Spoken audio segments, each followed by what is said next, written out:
여러분 안녕하십니까? 기획특집 인천 수소 연료전지 포럼의 진행을 맡은 김남우입니다.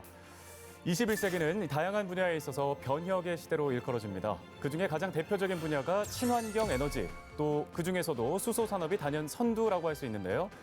기후변화와 대기 오염과 같은 환경 문제가 지구의 존재, 또 인간의 생명까지 위협하면서 이 수소 산업을 향한 전 세계적인 관심과 노력, 또 성과들이 쏟아지고 있는데요. 우리나라 역시 그 흐름을 함께하고 있죠. 그중에 손꼽히는 분야가 바로 수소 연료전지 발전 사업입니다.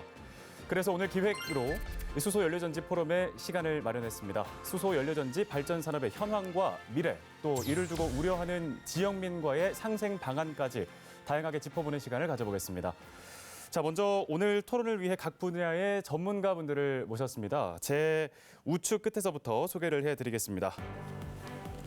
안녕하십니까. 저는 한국에너지공단 신재생에너지센터에서 수소산업 활성화 전략 수립과 집행을 담당하고 있는 이한웅입니다. 반갑습니다. 네, 안녕하십니까. 저는 에너지경제연구원 가스정책연구실에서 수소를 연구하고 있는 김재경입니다. 네, 반갑습니다. 안녕하세요. 가스안전공사 인천지역본부 검사 1부장 허윤실입니다. 저는 수소 안전, 현장 안전 관리를 담당하고 있습니다. 반갑습니다. 안녕하십니까. 저는 두산 퓨어셀에서 개발을 책임지고 있는 문상진 상무입니다. 반갑습니다.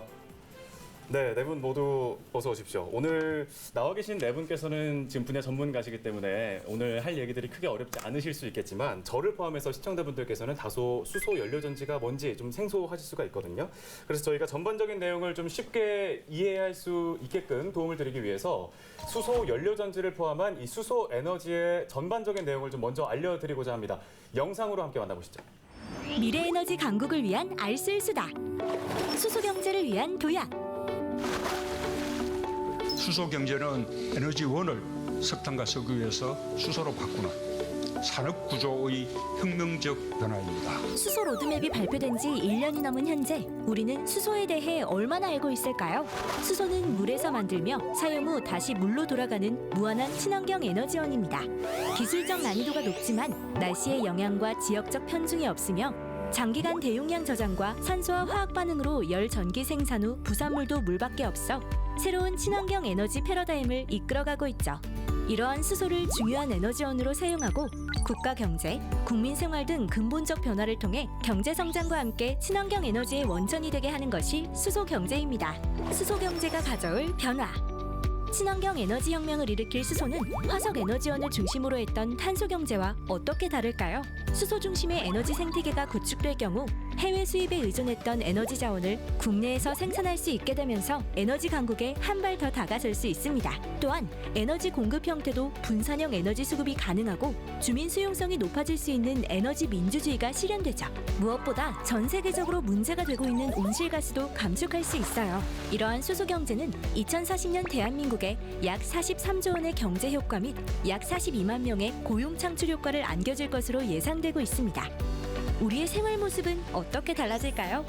교통, 에너지, 연료 생산에서부터 공급, 충전에 이르는 다양한 부분에서 우리는 친숙하게 수소를 사용하게 됩니다. 수소 에너지에 대해 관심이 많아요. 에너지의 자립과 다변화를 기대합니다. 정부의 수소 경제 활성화 로드맵을 적극 동의합니다. 국민들의 기대에 부응해 대한민국 정부는 어떤 노력을 하고 있을까요? 2019 수소경제 활성화 로드맵 발표 이후 수소경제 사회를 꿈꾸며 달려온 대한민국은 특히 수소 전기차와 수소 관련 인프라 구축에 힘써왔으며 관련 법률 제정과 기술 개발에 힘써왔습니다. 이와 같은 노력을 통해 세계 최고의 수소경제 선도국가로 도약하고자 하는 꿈을 실현해 나가고 있습니다. 글로벌 수소경제. 수소 경제로의 전환은 우리나라뿐 아니라 이미 글로벌 경제에도 영향을 미치고 있습니다. 2018년 맥킨지에 따르면 2050년 수소 산업은 연 2.5조 달러의 부가가치와 누적 3천만 개의 신규 일자리를 창출할 것으로 예측되고 있는 가운데 미국을 비롯한 유럽 선진국 등에서는 수소 관련 연구와 법률 제정을 마련하고 있습니다. 현재 대한민국은 수소 전기차와 연료전지를 양대축으로 산업 생태계를 구축하고 있으며 그 결과 글로벌 수소 경제 시장을 빠르게 선점하는 중입니다.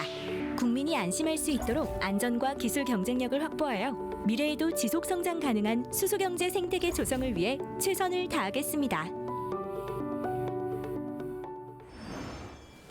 네, 영상 먼저 보고 왔는데요. 네 분께서 보시기에 오늘 나올 얘기들 저 영상에 다 포함이 돼 있다고 보십니까? 어떻습니까? 예, 핵심만. 많은 내용들이 포함되어 있습니다. 네, 그럼 지금부터 하나씩 좀 짚어보겠습니다. 한 번의 이야기에는 다소 좀 많은 내용들이 담겨 있었는데 오늘 네 분께서 해주시는 설명과 분석이 시청자 여러분들께서 이해하시는데도 큰 좀 도움이 됐으면 좋겠습니다.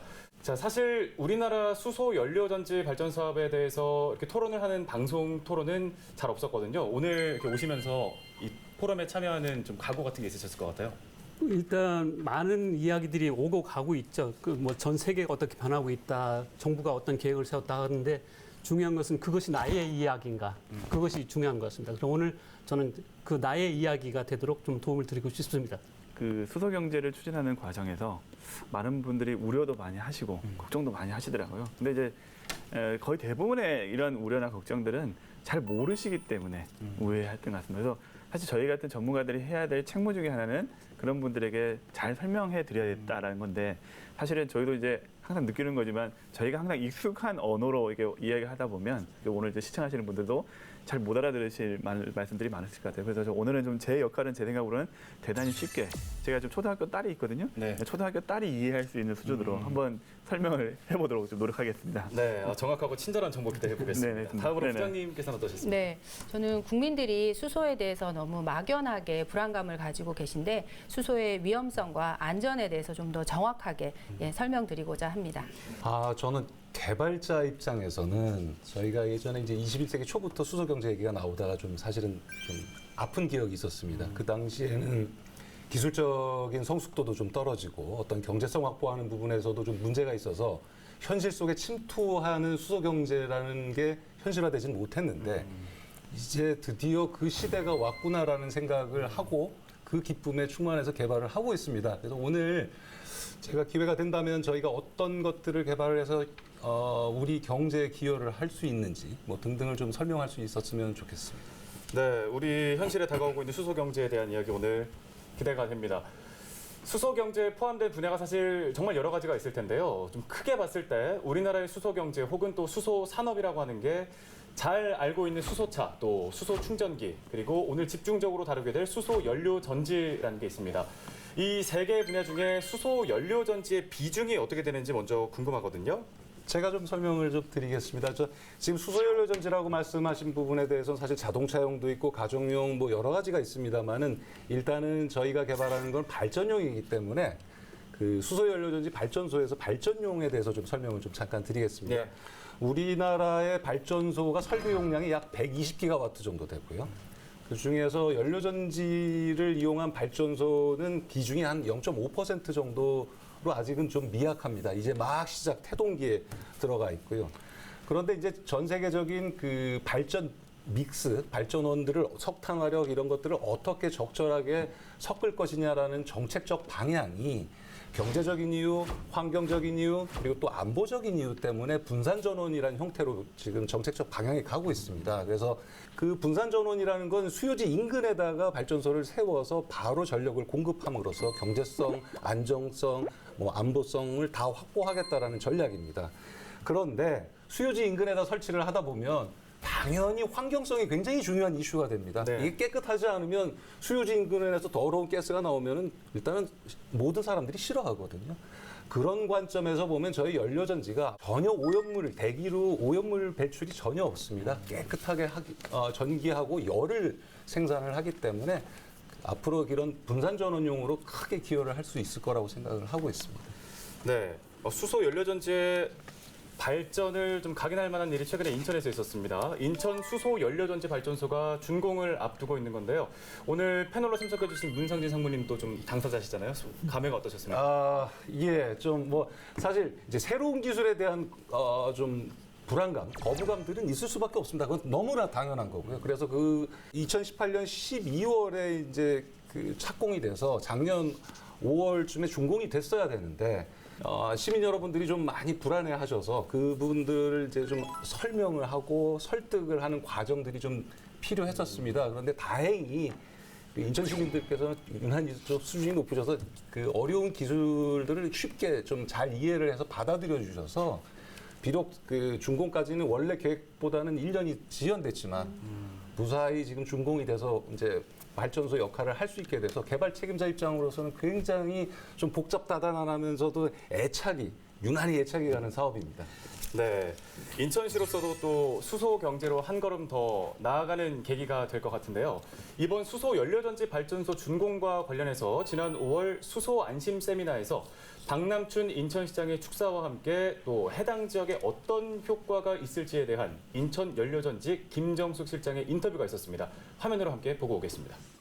우리 시는 지난 3월 2일 SK 현대자동차와 함께 인천 수소산업 기반 구축을 위한 업무 협약을 체결하고 수소산업을 본격화하고 있습니다. 이와 더불어 우리 시는 인천형 수소생태계 구축 전략을 수립하여 수소산업을 활성화하고 수소자동차 보급을 확대하는 등 총 6개 전략을 마련하여 추진 중입니다. 이렇게 우리 시가 수소에 집중하는 이유는 지금 우리가 당면하고 있는 기후위기를 탄소 중립을 통해 해결하기 위함입니다. 석탄 화력 발전을 신재생에너지 발전으로 대체하고 친환경 자동차를 확대 보급하기 위해서 수소가 필수적입니다. 또한 앞으로 다가올 수소 사회를 우리 인천시가 선도함으로써 지역 경제 활성화에도 크게 기여할 것이기 때문입니다. 구체적으로 말씀드리면 수소 경제에 진입함으로써 2030년까지 탄소 배출량을 연 20만 톤 이상 감축할 수 있습니다. 그러나 시행착오가 넘어야 할 과제들도 또한 많습니다. 그중 무엇보다 중요한 것은 시민 여러분의 공감과 신뢰라고 생각합니다. 시민들께서 수소에너지를 안심하고 수용할 수 있을 때 비로소 수소사회로 빠른 진입이 가능하기 때문입니다. 아직 수소의 안전성에 대하여 많은 우려를 가지고 계신 것으로 알고 있습니다. 인천시는 중앙정부, 관련 기업과 협업하여 과학적 근거를 바탕으로 시민 공감대를 형성하고 오늘 진행되는 수소 안심 세미나를 시작으로 지속적으로 시민들과 소통해 나가겠습니다. 그 과정에서 많은 시민 여러분들의 의견을 듣고 논의하겠습니다. 본 세미나에 참석해 주신 많은 분들께 다시 한번 감사드리며 앞으로도 수소 선도 도시로서 인천이 많은 성과를 낼 수 있도록 노력하겠다는 말씀을 드리면서 인사에 가름하겠습니다. 많이 도와주십시오. 감사합니다. 네, 감사합니다, 부장님. 사실 돌아보면 참 긴 기간이었다는 생각이 드는데요. 주민들이 허락을 해주시지 않는 부분 때문에 공사 중지를 하고 또 진행을 못하고 기다리고 설득하고 이런 과정들이 있었는데 모든 것은 때가 있는 것 같다라는 생각이 참 들기도 합니다. 주민들이 지금 이제 그때는 몰랐는데 지금은 이해가 간다라고 하는 것도 때가 있는 것이고요. 이제는 상업운전을 시작하고 그리고 또 많은 기빈들을 모시고 준공식을 한다는 생각을 하니까 한편으로는 좀 벅차기도 하고요. 작은 사업이라면 작고 크다면 클 수 있는데 이 한 사업이 겪어야 되는 모든 과정을 다 겪었기 때문에 저로서는 참 감회가 큰 준공식입니다. 네, 박남춘 시장과 김정숙 실장의 목소리에서 기대와 설렘이 좀 동시에 느껴졌습니다. 지금 걸어온 길보다 앞으로 걸어가야 할 길이 더 많고 또 그 길에 희망이 있다라는 뜻으로 해석이 좀 되는데요. 우리나라를 포함한 전 세계 각국이 주목하고 있는 미래 에너지 이 수소라는 것에 있어서 과연 수소 연료 전지는 무엇인가라는 질문부터 먼저 드려야 될 것 같습니다.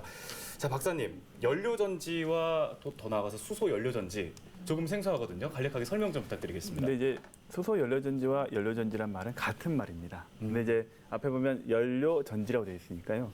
연료란 말과 전지란 말을 좀 구분해 볼 필요가 있는데 그 연료가 수소이기 때문에 앞에 연료를 강조하는 점에서 수소 연료전지를 표현하고요. 네. 근데 전지에 대해서 조금 우리가 좀 이해를 좀 도와드리기 차원에서 전지란 게 무엇이냐를 좀 한번 설명을 좀 드리려고 하는데요.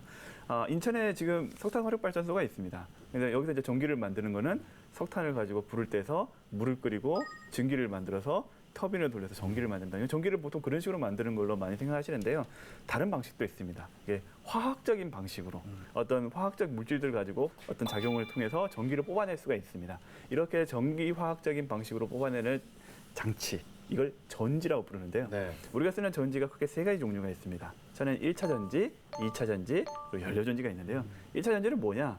AA 또는 트리플 A라고 되어 있는 건전지. 이게 네. 1차 전지입니다. 이건 한 번 쓰고 버리는 전지죠. 2차 전지는 충방전이 가능한 썼다가 또 다시 또 충전했다 쓸 수 있는 스마트폰 안에 들어있는 전지가 2차 전지입니다. 그럼 연료 전지는 거의 비슷한 개념이에요. 이런 전지들처럼 화학을 통해서 전기를 뽑아내는데 차이가 있다면 연료를 넣어서 그 연료는 수소를 넣어서 우리가 전기를 만드는 장치 이렇게 이해해 주시면 될 것 같습니다. 네, 수소를 투입해서 전기를, 에너지를 만드는 맞습니다. 장치라는 말씀이신 거죠? 네네네. 잘 알겠습니다. 오늘 다루게 될 이 수소 연료 전지도 종류가 좀 여러 개가 있을 것 같아요. 쓰임이나 종류가 좀 어떻게 분류가 됩니까? 우리 저 건전지를 뜯어보신 적 있으세요? 어릴 때? 없습니다. 없으시죠? 네. 저는 궁금해서 뜯어봤어요. 네. 그 안에 보면 뭐 이상한 액체가 들었습니다. 우리가 이 액체를 전해질이라고 부르는데요. 네. 이 전해질의 종류에 따라서 다양한 종류의 우리가 연료전지가 있습니다. 대표적으로 이제 고분자 전해질 연료전지 또는 인산황 연료전지, 융용 탄산염 연료전지, 고체 산화물 연료전지, 알칼리 연료전지, 뭐 기타 등등의 연료전지가 꽤 많이 있습니다. 여러분들이 쓰고 있는 스마트폰 또는 노트북을 충전하는 데 쓰는 파워팩 같이 만들어 쓸 수가 있습니다. 작게도 쓸 수 있고요. 뭐 드론이라든가 이런 것들도 충전해서 쓸 수 있고 조금 더 크게 만들면 자동차에 넣을 수가 있습니다. 그러니까 자동차에 들어가서 연료전지가 들어가서 움직이는 자동차, 이 차를 우리가 수소차라고 부르는 거죠. 근데 이거보다 좀 더 규모를 키우면 집에 있는 보일러처럼 쓸 수 있습니다. 이게 집에서 전기도 만들고 이게 열도 만들어서 보일러처럼 쓸 수가 있습니다. 최근에 창원 같은 데는 재밌는 사례가 대중목욕탕에서 이걸 쓰고 있습니다. 그래서 전기도 쓰시고 그리고 여기서 말하는 열을 가지고 또 온수도 데워서 쓰시는 이런 것도 요즘 많이 나오고 있고요. 오늘 이제 주제가 되는 이제 발전용 연료전지라는 거는 이거보다 좀 더 규모를 키워서 큰 전력을 만들어낼 수 있는 연료전지를 말합니다. 특수한 조건에서 작동하고 대신에 고효율로 전기를 만들어낼 수 있는 장치다라고 이렇게 말씀드릴 수 있을 겁니다. 네, 보통 수소 연료 전지라고 하면 친환경 기술이다라고 생각을 하는 경우들이 많은데 지금 말씀해주신 이런 원리들에서 좀 그 이유를 찾아볼 수가 있을까요? 전통적으로 스팀 터빈이나 가스 터빈 돌리는 경우에는 이제 연소를 하면서 거기서 나온 열을 이용해서 터빈을 돌리는데 이게 태운다라는 순간 저희 굉장히 제일 싫어하고 민감해하는 부분들 대기질 오염, 대기 오염이 있고 질소 산화물이라는 것들이 생기고 그 질소 산화물이 결합해서 대기질 오염이 어쩔 수 없는 상태가 됩니다. 그런데 이제 연료전지의 경우에는 전기화학 반응이라는 걸 하기 때문에 연소가 없기 때문에 질소 산화물 자체가 나오질 않고요. 나오질 않다 보니까 깨끗하게 전기하고 깨끗하게 열을 생산합니다. 이게 제가 후단 부분을 좀 더 강조하고 싶은데 지금까지 저희들은 깨끗한 전기 생산에만 아무래도 좀 주로 포커싱을 했던 것 같아요. 근데 저희 에너지 사용 패턴을 보면 전체 에너지의 한 40% 이상이 사실은 열을 만들기 위해서 사용하고 있습니다. 네. 그렇다면 깨끗한 열은 어떻게 만들 것이냐를 우리 이제 환경을 고려한다면 고민을 해야 되는데 그 지점에서 연료전지가 아주 훌륭한 답이 될 수 있다. 그래서 친환경이다라고 말씀을 드릴 수 있습니다. 네, 잘 들었습니다. 현재 국내 수소 연료전지 발전소가 이제 하나씩 들어서고 있는데요. 국내 연료전지 기술이 어디까지 왔는지도 궁금합니다. 박사님 한번 짚어주시죠. 정부에서 이제 수소경제 활성 로드맵을 만들게 되고 그리고 이제 연료전지를 이제 키우자라고 했었던 가장 근본적인 이유는 이 산업이 앞으로 우리나라의 수출을 주도할 수 있는 상품이 될 수 있다. 그리고 우리가 이제 앞으로 수출 효자 상품으로서 우리나라의 경제 성장에 이끌어가는 어떤 원동력이 될 수 있다. 이런 관점에서 접근했습니다. 그리고 그 목표를 세계 시장 점유율 1위. 가령 차량용 같은 경우 쓰이고 있는 이제 약간 우리가 이제 발전소보다는 좀 더 작은 규모의 연료전지 같은 경우는 우리나라의 지금 수소차가 전 세계에서 가장 한 번 주행하면 가장 먼 거리 600km를 갈 수 있는 가장 성능이 좋은 네. 가장 많이 팔린 차가 지금 되어 있고요. 발전형 연료전지 같은 경우도 사실 우리 오늘 저 두산에서 문선인 상무님도 오셨지만 세계의 발전형 연료전지 시장에서 탑 3 안에 우리나라 기업이 좀 들어 있습니다. 네, 그 정도의 기술력을 가지고 있고요. 원래 연료전지라는 분야는 이제 우주 항공 분야가 발전한 나라에서 먼저 개발했기 때문에 뭐 독일이나 미국이나 이런 나라들 발전했고 특히 미국이 아직은 발전한 나라인데 우리나라의 기술 격차는 약 거의 미국 수준의 한 90% 정도까지 따라간 것 같고요. 예. 조금만 열심히 하면 뭐 이건 또 충분히 커버할 수 있고 상당한 기술력을 가지고 있다 이렇게 말씀드릴 수 있을 것 같습니다. 네, 지금 선도 국가로서 잘 자리매김하고 있는 상황을 설명을 해주셨는데 두산 퓨어셀 몇 번 언급을 해주셨거든요. 지금 당사자께서도 현장에 나와 계신데 좀 더 자세하게 설명 좀 해주실까요? 저희가 2014년에 이제 사업 출범하면서 처음에는 100% 수입품이었습니다. 부품들이 국내에 저희 그 부품을 공급할 수 있는 업체들이 전혀 없었고요. 한마디로 이제 불모지 상태였죠. 이것들을 동시에 이제 국산화까지 연결을 할 거냐라는 부분들을 굉장히 고민을 하고 저희 회사에서 최고의 관심사였었습니다.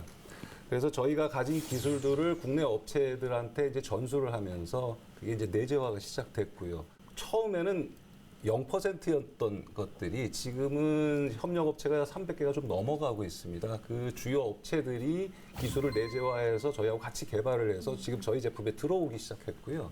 그래서 국산화율이 98%가 됐습니다. 더욱 좀 고무적인 부분은 현재 저희가 개발해서 저희 국내 업체랑 같이 개발한 그 부품들이 이제 미국으로 거꾸로 역수출하기 시작할 올해 말부터 역수출을 할 예정입니다. 그래서 이제 앞으로 이런 저희하고 같이 동반 성장했던 중소기업이나 중견기업, 즉 모든 부품 업체들이 같이 저희하고 성장을 하면서 해외 시장으로 자체 기술로 진출할 수 있을 것이다라는 기대감이 아주 큽니다. 네. 그런 그 좀 보충 설명을 예. 드리면 산업화라는 측면에서 보면 두산의 성공 사례는 굉장히 본받을 만합니다. 그린 산업, 특히 수소연료전지, 태양광, 풍력 이런 것들을 정부가 적극적으로 투자하는 이유는 결국은 우리 나라의 산업을 새로운 산업을 일으키자 하는 것이고 그런 측면에서 보면 그냥 보급 시장만 넓히는 것이 아니라 그 생태계를 구축하고 국산화 비율을 높이고 그래서 우리 일자리가 늘어나고 기업이 또 활성화된다면 그것이 사실은 정책의 최고의 성과고 목표이죠. 네. 국가적인 먹거리가 될 수 있다는 예, 말씀까지 맞습니다. 해주셨습니다. 예. 지금 어디까지 좀 발전이 되어 왔는지 기술 동향을 말씀해 주신 내용으로 확인을 해봤는데 이 수소 연료전지의 보급이나 인식은 이제 막 좀 시작이 되는 단계가 아닐까 싶습니다. 조금 더 염두를 해둬야 할 부분들이 어디에 있을까요? 국가적 차원에서는 이제 기술 개발 지원을 좀 더 할 필요가 있다고 생각이 드는 것 같습니다. 또 하나는 이걸 통해서 생태계도 조성을 좀 해야 됩니다. 네. 아직은 이제 생태계가 조성이 아직은 미숙한 단계라는 생각이 들고 여기에 대한 많은 지원이 좀 필요할 것 같고요. 근데 사실 이제 이걸 좀 넘어서 저는 솔직히는 좀 대국민 인식 개선을 관련된 노력들이 좀 필요하지 않을까라고 생각이 드는 것 같습니다. 많은 이제 분들을 만나면서 항상 말씀드리는 게 이건 거의 위험하지 않다. 뭐 이런 이야기들 말씀을 드리지만 걱정을 많이 하시더라고요. 근데 이분들의 걱정의 가장 근본적인 이유는 제 생각으로는 익숙하지 않음에서 보는 것 같습니다. 석유나 도시가스도 위험하기는 마찬가지입니다. 그래서 폭발 위험도 있지만 아무도 걱정을 하지 않습니다. 우리 네. 도시가스 쓸 때도 그냥 뭐 밸브 잘 잠그고 다니고 뭐 이렇게 하면 다 할 수 있다. 그러니까 우리가 그 위험을 관리하고 통제할 수 있다는 신념이 생기고 믿음이 생기다 보면 익숙해져서 이제 두려움이 없어지는데 수소는 한 지가 얼마 안 됐습니다. 예. 사실 뭐 하도 이제 요즘 수소경제에서 뭐 한 10년 넘게 한 것처럼 많은 분이 오해하시지만 뭐 이제 우리나라에서 수소경제가 이제 본격적으로 시작한 것은 횟수는 이제 3년 차 정도밖에 안 됐습니다. 그래서 아직은 많은 분들이 잘 모르시고 익숙하지 않은 것. 근데 이런 것들에 대해서 계속해서 접하게 해드리고 또 이런 어떤 두려움이나 인식들을 잘 개선하는 노력들이 저는 1차적으로 좀 필요하지 않을까라고 생각하고 있습니다. 그러면 좀 이 좋은 기술을 좀 잘 보급을 해야 될 것 같아요. 보급 계획이 어디까지 왔는지도 혹시 한번 짚어주시겠습니까? 네네.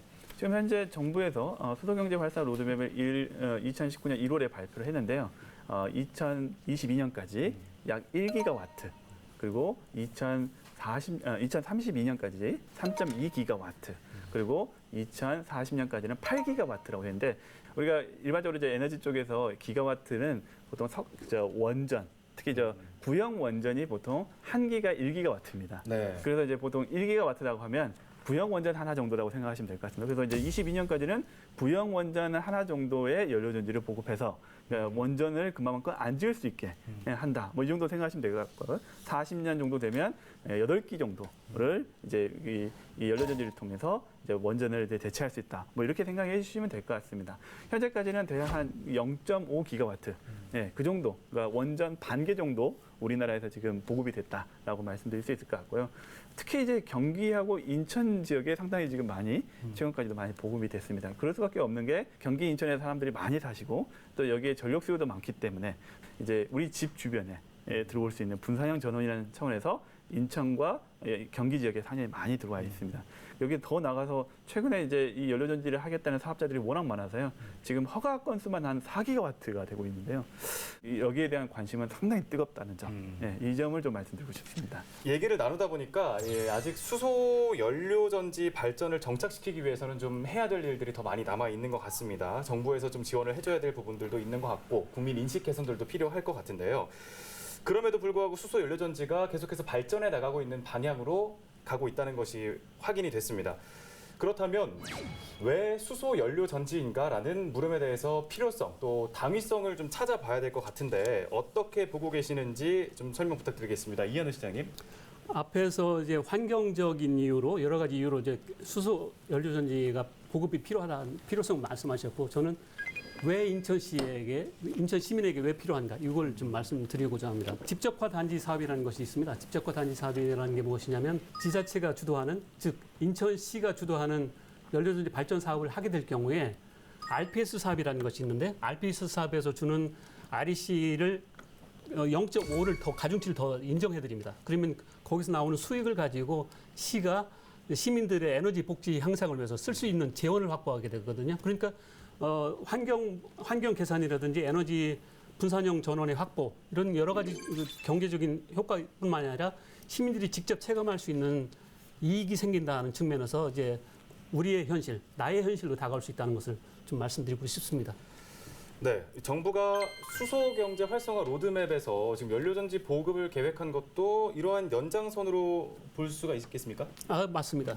예. 네. 우리가 이제 또 하나 이제 사례로 들 수 있는 것이 제주도의 사례를 들 수 있는데 네. 제주도가 태양광 풍력을 대규모로 설치하다 보니까 재생에너지 전력이 남는 시간이 발생됩니다. 그래서 그걸 육지로 다시 보내거나 그 전력을 다시 보내거나 이런 상황들이 벌어지는데 어떤 경우는 또 그것이 해결이 안 되면 그냥 전력을 버려버리는 네. 이런 상황도 벌어집니다. 그런데 그 전력을 이용해서 수소를 생산하고 그 수소를 이용해서 다시 다른 필요한 시간에 연료전지를 가동해서 전력을 또 만들어 쓴다거나 이렇게 할 경우에 순환적인 에너지 시스템이 갖춰지기 때문에 그런 것도 굉장히 유용한 것이죠. 네, 이 낭비되는 전력까지도 좀 에너지까지 활용을 해서 또 추후에 활용할 수 있는 그런 에너지 그렇습니다. 효율성이 좀 높아질 예. 수 있다라는 말씀으로 들립니다. 예.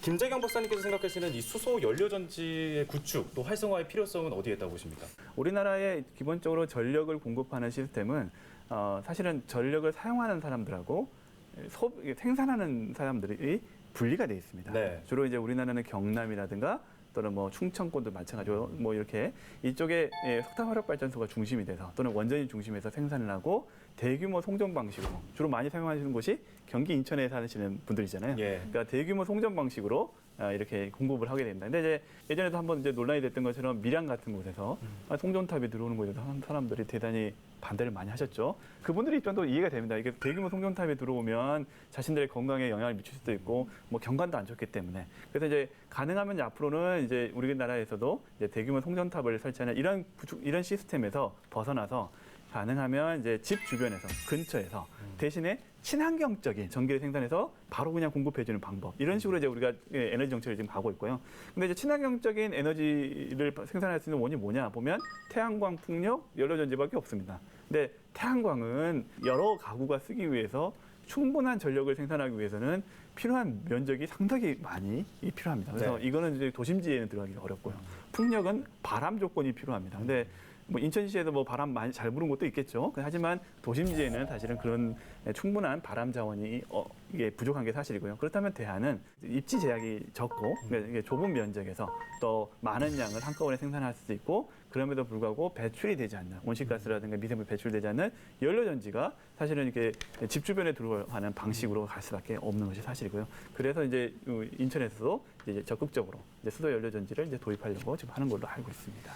네, 잘 들었습니다. 네. 지금까지 수소 연료전지의 개념과 원리 또 국내 기술 현황도 짚어봤고 필요성에 대해서도 이야기를 나눠봤습니다. 하지만 아무리 좋은 취지의 사업이라고 해도 좀 낯설거나 또 잘못된 정보가 섞이게 된다면 지역민들은 불안해할 수밖에 없겠죠. 소모적인 행정력 또 예산 낭비를 미리 막기 위해서라도 사업 수립 단계에서부터 지역민들의 의견을 들어보는 게 지금은 필수 절차가 됐는데요. 그래서 저희가 오늘 토론에 앞서 시민들에게 수소 연료전지 발전에 대한 여러 가지 의견을 좀 들어봤습니다. 영상으로 함께 듣고 오시죠. 수소 연료전지가 이제 들어오면서 이제 동구에 사는 관내 사람들이 또 굉장히 주민분들이 반대를 많이 하셨었어요. 그래서 여기저기 현수막도 많이 걸려 있었고 그다음에 많은 것 때문에 투쟁 같은 것도 많이 하시긴 했었는데 하면서 가장 우려했던 게 이제 안전에 대한 거를 가장 했었고요. 그다음에 주변 환경에 조금 이 연료전지가 들어오면서 환경이 조금 낙후되지 않을까 이러한 점에서도 이제 그 시민들이 굉장히 이제 주민분들이 굉장히 고민을 많이 하셨던 것 같아요. 그래서 그걸로 인해 가지고 많이들 반발을 했던 것 같았어요. 그래서 저도 마찬가지로 또 그런 거에 또 반발했었고요. 아무래도 수소 연료 전지라고 하니까 수소하면은 일단 폭탄이 생각이 나고, 그러니까 아무런 홍보 없이 이 수소 폭탄 공장을 지은다니까 화 안 날 국민이 어디 있겠습니까? 네, 시민들의 의견을 영상으로 함께 들어보고 왔습니다. 수소 연료전지 발전소 인근 지역의 주민들은 우려를 할 수밖에 없을 것 같아요. 아직 혜택은 받지 못했고 또 걱정되게끔 하는 여러 정보들에만 노출이 돼 있었기 때문인데요. 사실 뭐 저희도 수소차가 지금처럼 이렇게 상용화되기 전에는 수소 폭탄이라는 이게 단어 결합이 좀 익숙했잖아요.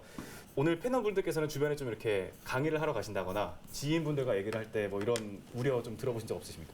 주변에서 수소와 수소폭탄을 거의 동일시하는 네.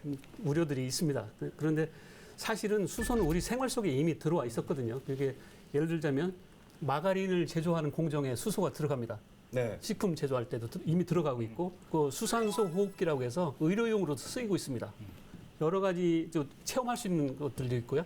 근데 그것들이 사람들이 좀 막연한 핵과 이것이 좀 연계되는 거 아닌가 하는 단어만에 가지고 좀 두려움을 느끼고 있는데, 이것을 해소하기 위해서 우리가 좀 필요하다면 작은 체험관이라도 좀 만들어 볼 필요가 있지 않겠나. 수소 생산하고 연소시켜보고 하는 그런 체험관도 만들어 볼 수 있고, 또 하나 인천시에 제안 드리고 싶은 것은 어린 학생들이 직접 자기들의 이야기로 만들어서 발표하게 하는 스토리텔링 대회. 이거 다른 지역에서 한번 시도를 해봤는데, 신재생 에너지가 왜 필요한가 이런 것들을 이야기해보라고 그러니까 정말로 뜻밖의 이야기들을 어른들이 이제까지 했던 논리와 또 다른 논리로 이야기를 하는 것들을 체험을 했습니다. 굉장히 중요한 일 같고요. 의식을 바꾼다는 것이 상당히 힘듭니다. 저도 이제는 다른 사람의 이야기를 듣고 저의 의견을 바꾼다는 게 엄청 힘들어진다는 걸 느끼고 있는데, 어릴 때부터 이런 생각들, 자기 생활 속에 와 있다는 걸 느끼게 해준다면 이것도 또 다른 홍보와 시민의식 개선에 도움이 되지 않을까 생각합니다. 네, 체험관 굉장히 좋은 아이디어인 것 네. 같습니다. 그러면 제가 좀 단도직입 쪽으로 한번 여쭤보겠습니다. 아까 기술에 대해서 좀 말씀을 해주셨던 문상진 상무님, 수소 연료전지 안 터지는 겁니까? 안전한 겁니까? 단도직입적으로 말씀드리겠습니다. 그러니까 누가 누구와 어떻게 만나느냐가 가장 중요한 이슈고요. 아까 뭐 이한우 실장님 말씀하신 대로 저희 마시는 물에도 수소가 들어가 있고요. 치약 쓰실 때 미백한다고 할 때 그때 치약에 과산화수소라고 해서 수소가 2개나 들어가 있습니다. 수소하고 산소를 어떻게 만나게 하느냐에 따라서 확 불이 나서 터질 수도 있고요. 예쁘게 잘 만나게 하면 아주 예쁘게 전기하고 열도 생산합니다.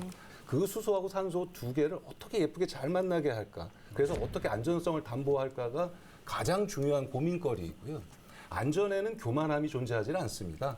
아무리 전기화학 반응이 안전하다고 하더라도 설계 단계에서부터 예상되는 모든 위험성들을 다 설계에 농축을 시킵니다. 그런데 그냥 단순히 저희 기술로만 농축시키는 게 아니라 여러 가지 국제 기준이 있습니다. 저희 대한민국에서도 가스안전공사에서 요구하는 안전규격이 있고, 미국 규격, 유럽 규격, 일본 규격, 이런 규격, 안전규격을 맞춰서 설계를 하고요. 그러니까 전체적으로는 저희가 4단계의 안전을 담보를 하는데, 이게 처음에 설계 단계에서 그런 식으로 해서 안전을 담보합니다. 그 다음에 이제 제작 단계에서 저희가 공장에서 제작을 하는데, 제작을 한 다음에도 계속 검사를 합니다. 중간중간 검사를 하고 완제품 상태에서도 또 한 번 검사를 합니다. 그래서 제작 단계에서 검사하면서 안전성을 담보를 하고요. 현장에 설치한 다음에 그 다음에는 이제 국가의 몫이 되는 부분이 있습니다. 국가 정부기관에서 나와서 설치 후에 이게 제대로 설치가 되고 운영이 되는지 인증을 받습니다. 테스트 후에. 그걸로 끝나는 게 아니라 운전을 하면서 마지막 4단계인데 운영을 하는 과정 중에 매 4년에 한 번씩 다시 안전검사를 받습니다.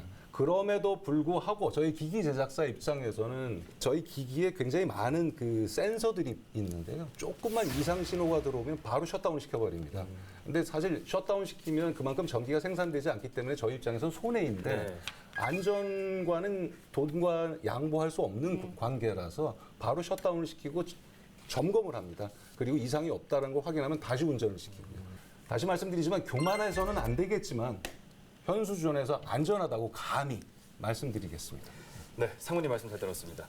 그러면 이 과학적으로 조금 더 안전성에 대한 자세한 설명을 좀 듣고 싶거든요. 허윤실 부장님 말씀 한번 부탁드리겠습니다. 네, 수소는 가연성 가스라고 합니다. 이제 한문으로 해서 연소가 되는 가스죠. 그래서 이제 폭발에 보통 연소하고 폭발 뭐 같은 개념으로 얘기를 하는데 이제 수소와 같은 가연성 가스가 공기 중에 혼합이 되면 일정 농도 이상의 농도에 도달을 하고 그 상황에서 점화원이 있을 때 연소나 폭발이 일어나는데 이 농도를 폭발 범위라고 합니다.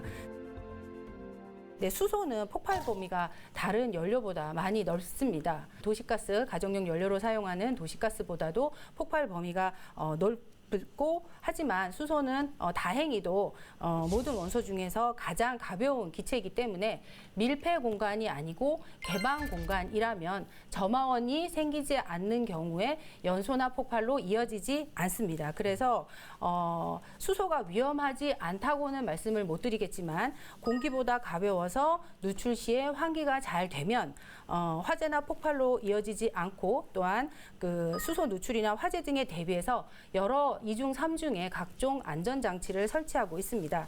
그래서 문상무님이 말씀하신 것처럼 설계나 시공, 그다음에 운영상에 철저히 안전관리를 한다면 장점이 많은 친환경 에너지인 수소를 안전하게 사용할 수 있을 것이라고 생각이 됩니다. 네, 그런데 부장님, 이 앞서 시민 인터뷰에서도 좀 들어봤듯이 수소 하면은 폭탄, 바로 이렇게 연결짓는 분들이 아직도 좀 있으시거든요. 네네. 이 부분에 대해서는 위험성을 어떻게 좀 해소를 할 수 있을까요? 먼저 그 수소 폭탄에 대해서 먼저 설명을 드리도록 하겠습니다. 수소 폭탄은 그 중성자와 양성자로 이루어진 그 중순소가 장성자와 중성자 두 개가 이루어진 삼중수소와 만나서 플라즈마 상태로 약 1억 도씨 이상의 가열을 했을 때 핵융합 반응을 일으키면서 발생하는 그 엄청난 핵융합 에너지가 중성자의 운동 에너지로 나타나는 그 현상을 수소 폭탄이라고 합니다. 근데 우리가 지금 수소 연료전지 얘기를 하고 있고 수소 자동차 얘기를 하고 있는데 여기서 사용하는 수소는 공기 중에 산소와 반응해서 물이 생성이 되고 또 화학적인 원리로 해서 전기를 발생하는 그것입니다. 그래서 수소 전기차의 수소가 수소 폭탄에 사용되는 수소와는 전혀 다른 수소이고요. 수소 폭탄 반응을 일으키기 위해서는 자연 상태에서 1억 도씨 이상의 온도가 올라가야 되기 때문에 이건 결코 발생할 수 없는 현상이 되겠습니다. 네, 수소 폭탄에 사용하는 수소와 수소차 또 연료전지에 사용하는 수소는 완전히 다른 것이다라고 네네. 말씀을 주셨습니다. 네, 수소 폭발이라고 하면은 최근에 수소 탱크가 폭발했었던 사고를 많은 분들이 기억을 하실 텐데요. 그렇다 보니까 더더욱 위험성이 증폭되고 우려도 커진 적이 있는데 이 설계, 시공, 운영 등의 여러 가지 과정에서 안전 관리가 필수적이고 핵심적일 것 같습니다. 어떻습니까?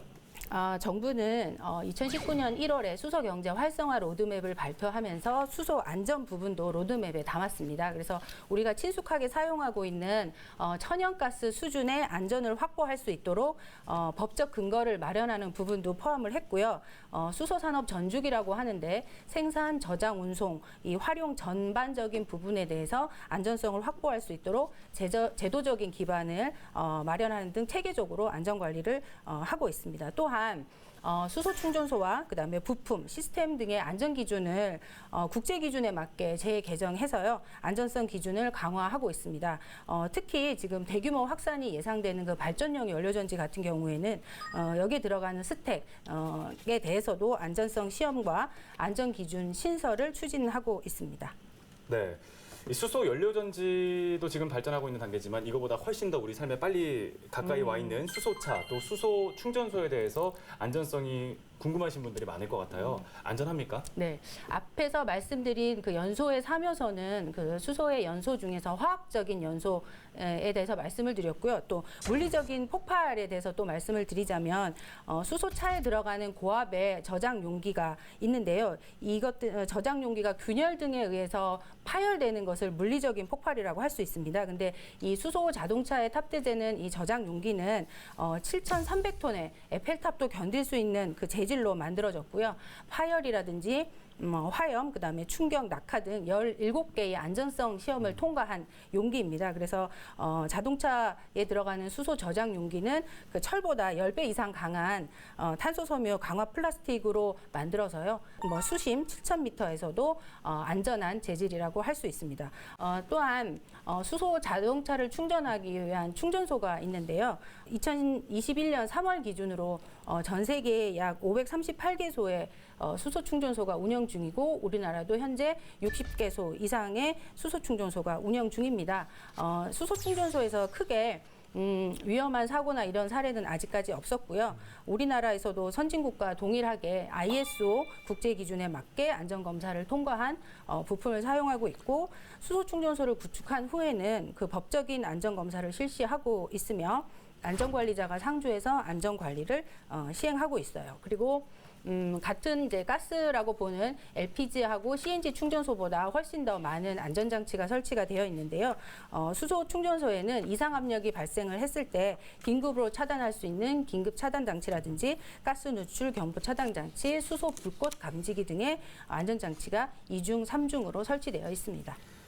네, 지금 부장님께서 과학적이고 또 기술적인 측면에서 안전하다라는 설명을 해주셨는데 우리나라에서도 법이나 제도적으로도 이 안전성에 대해서 규정을 하고 좀 묶어주는 게 필요할 것 같아요. 네. 어느 정도 지금 와 있습니까? 2020년 2월에 수소법이 제정이 되었습니다. 그동안 수소는 고압인 10바라고 하는 압력, 10바 이상의 압력의 시설에 대해서만 안전관리를 했었는데요. 그러다 보니까 10바 미만인 시설에 대해서는 약간 안전관리 사각지대로 존재하는 그런 부분이 있었습니다. 그래서 수소법 제정을 통해서 향후 10바 미만의 수소 시설과 그동안에 검사를 받지 않았던 수소 용품에 대해서도 안전관리를 할 수 있도록 관련된 안전 상세 기준을 마련하고 있습니다. 여기서 말하는 그 수소 용품은 총 4가지가 있는데요.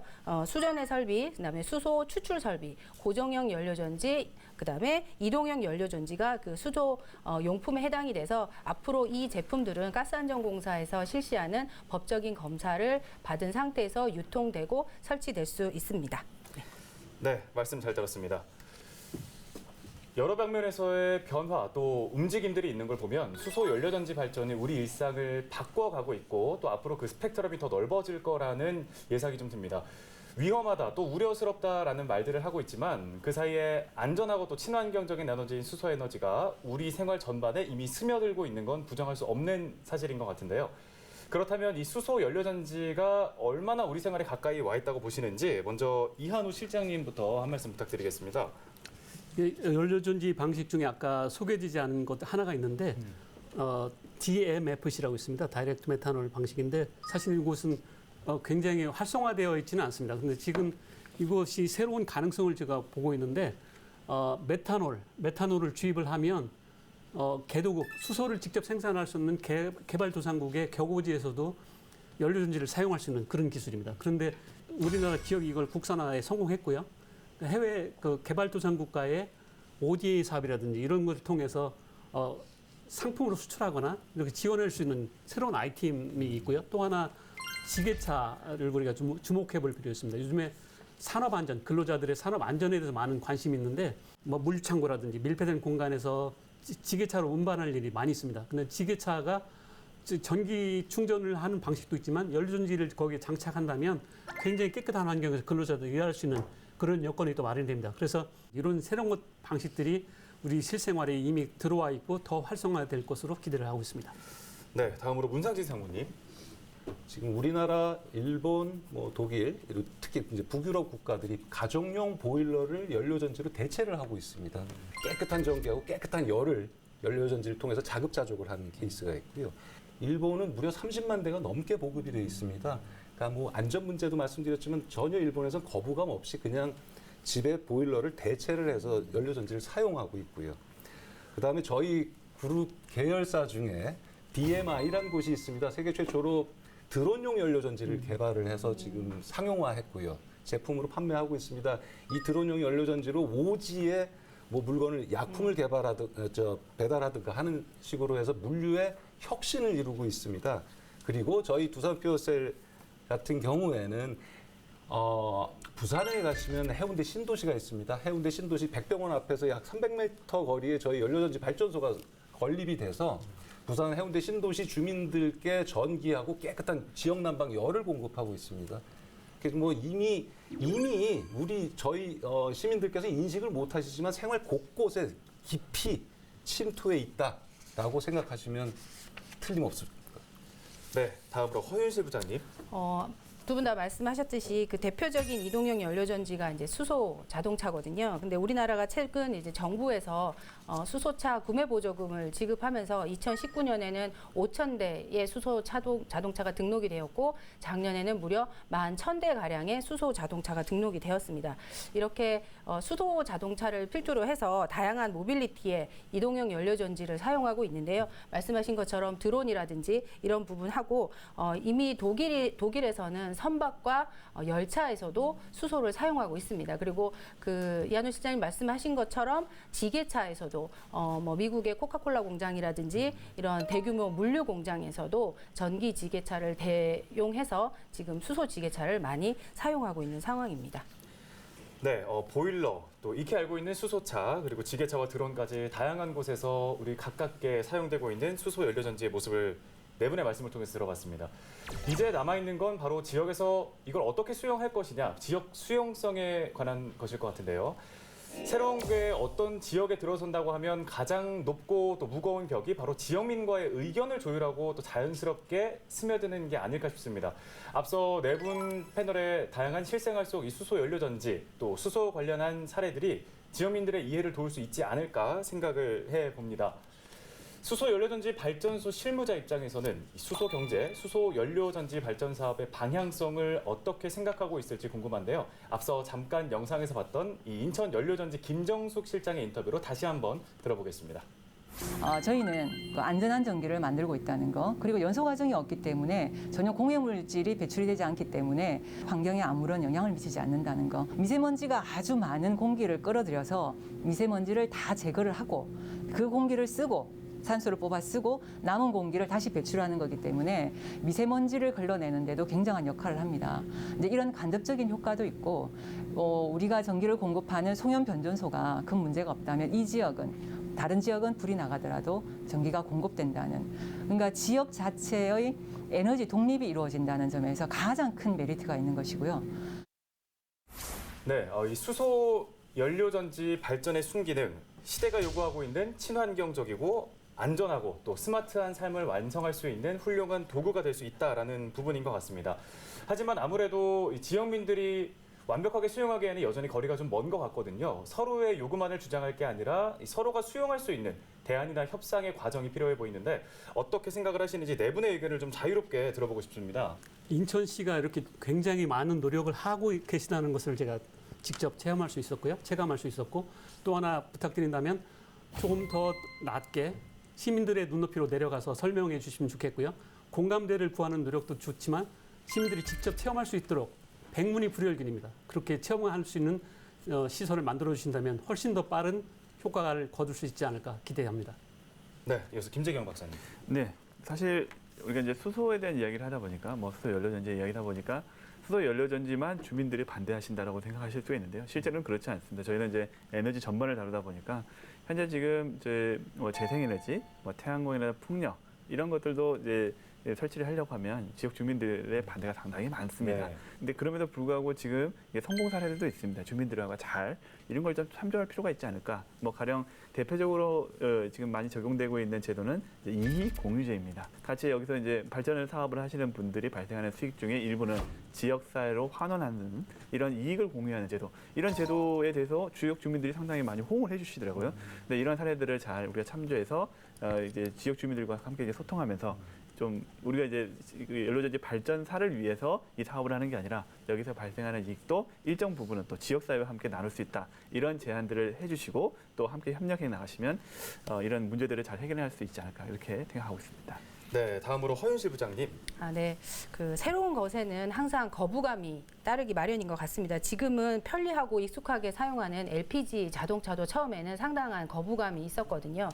수소도 마찬가지라고 생각합니다. 그래서 수소 에너지와 에너지의 위험성과 안전관리에 대해서 그 다양한 채널을 통해 다양한 컨텐츠로 적극 홍보를 하는 게 필요하다고 생각하고요. 그리고 이한우 실장님 말씀처럼 저희 가스안전공사에서도 정부 예산을 투입을 해서 수소 안전 체험관을 건립 중에 있습니다. 내년 11월에 완공 예정이니까 그 체험관을 통해서 다양한 체험을 했으면 좋겠고요. 또 한 가지는 수소 에너지를 사용함으로써 얻는 그 국민들의 경제적 편익 이런 거를 국민이 실제로 느낄 수 있도록 다양한 인센티브 그다음에 지원 정책이 필요해 보입니다.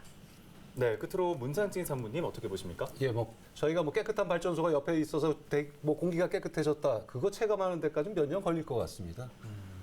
제가 주민이라면 당장 나한테 뭐가 도움이 되느냐가 좀 중요한 거고요. 당장 나한테 그러면 뭐가 들어오느냐라는 부분인데 지금 김 박사님 말씀하신 주민 참여형이나 이익 공유 저는 어떤 발전소나 이런 것들 기존에 지으면서 운영했던 비즈니스 모델 일방적인 관계에서 좀 벗어나서 내가 여기다가 발전소를 지었을 땐 당신들이 어떤 이익이 있는지 그게 바로 아마 주민 참여형, 일종의 주주처럼 SPC 사업에서 주주처럼 들어오셔서 수익을 공유하는 당장 나한테 이익이 될 수 있는 부분도 제공을 하고 제시를 하면 조금 더 시민들께서 적극적으로 다가오시지 않을까. 저는 좀 인식의 전환이 좀 필요한 시점이라고 생각합니다. 네. 네, 잘 들었습니다. 체험관부터 이익 공유제, 주민 참여형까지 네 분의 의견들을 들어봤는데요.